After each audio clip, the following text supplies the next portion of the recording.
Hoje nós vamos falar sobre um tema muito importante, que é educação. Uma questão que vem sendo muito discutida, principalmente nas épocas de campanha política, e a gente percebe que nesse momento, esse grande momento internacional, que é uma crise que atinge principalmente os países mais desenvolvidos do planeta, Estados Unidos, a Europa, e dá oportunidades ao crescimento de países como o Brasil, a China, a Índia. E a gente percebe que muita coisa precisa ser feita para melhorar a qualidade de vida desses países. E alguns outros países que já experimentaram o desenvolvimento, como o Japão, a Coreia, principalmente a Coreia, mostram que o caminho é a educação. Para falar sobre esse assunto, nós temos aqui a Rosana Paiva, que é professora, foi professora da polícia durante muito tempo, é psicopedagoga e é professora universitária. E a Juliana Álvares, que tem pós-graduação em planejamento escolar e racismo na UFSC. Elas vão falar um pouco sobre a educação no Brasil e aqui no nosso estado. Rosana, nós temos um grande exemplo, que é a Coreia, que é um país que se tornou independente do Japão em 1945 e se tornou um grande país que, mesmo não tendo grandes recursos naturais, hoje é um exemplo de desenvolvimento, né?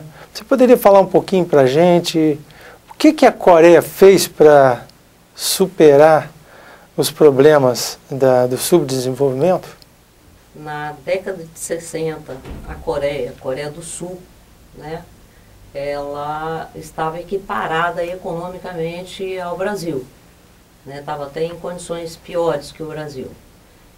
Só que, se a gente traçar um paralelo entre a Coreia do Sul e o Brasil, nós vamos ver uma diferença, porque nós não podemos falar o milagre da Coreia, como até o presidente dos Estados Unidos, o Obama, fala, o milagre da Coreia, e puxa o exemplo que os Estados Unidos devem procurar um modelo da Coreia, sem colocar a Coreia num contexto.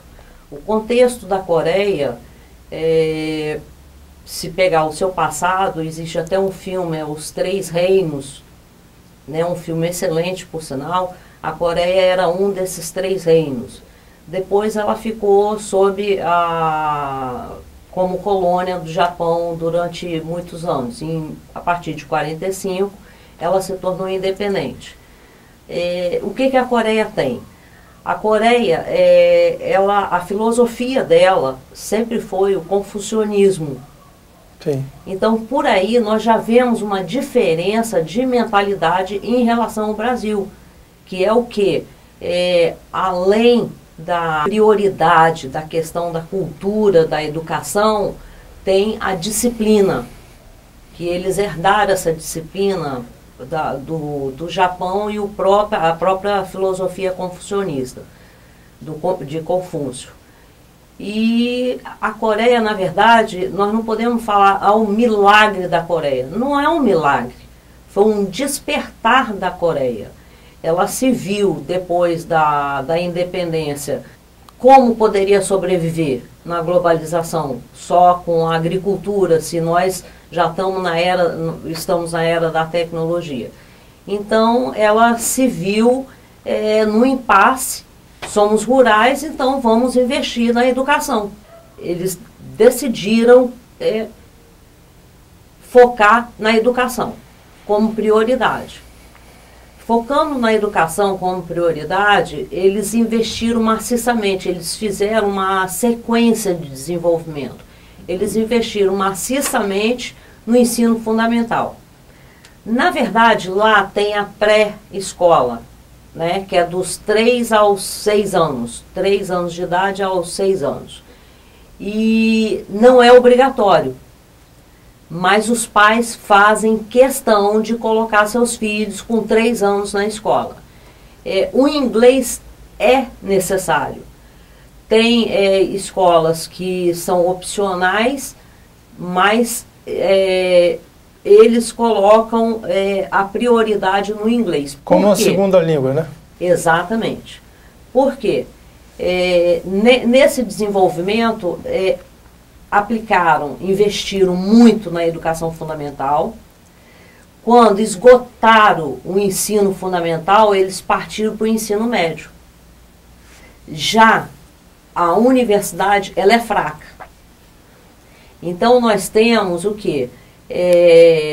Em 2008, eram 370 mil estudantes universitários fora da Coreia, estudando fora da Coreia. Sim. E absorvendo experiência de outros países, outras culturas e levando... Não é absorvendo, porque o diploma não é só o diploma. A Coreia, ela tem uma concepção que já vem, oriunda do passado cultural dela. Ela tem uma concepção obsessiva do homem perfeito. Isso aí é muito cobrado na Coreia. É o homem perfeito, a educação. Inclusive, há algum tempo atrás, quando existiu o suicídio no Japão, caso você tivesse um fracasso escolar, isso ocorre na Coreia. Isso ocorre na Coreia. Sim. Tá? E mesmo as famílias pobres, elas investem muito, porque a educação lá, você entra às 7h30 da manhã e sai às 5h30 da tarde. Sim. Tá? Esse investimento... É de tempo integral mesmo. Exatamente. Né? Esse tempo, esse investimento que a Coreia fez, não só foi a nível de escola e estrutura, como também de professores, que é muito interessante. O salário do professor do ensino fundamental, porque eles trabalharam a base. A partir da base é que abre-se o leque. Então, o professor do ensino fundamental, ele tem o maior salário do mundo. Sim. Tá? Numa média de R$10.500. Tá? Se fosse a nível de comparação. Sim. E comparado com o nosso professor aqui, é mais ou menos a mesma coisa, né?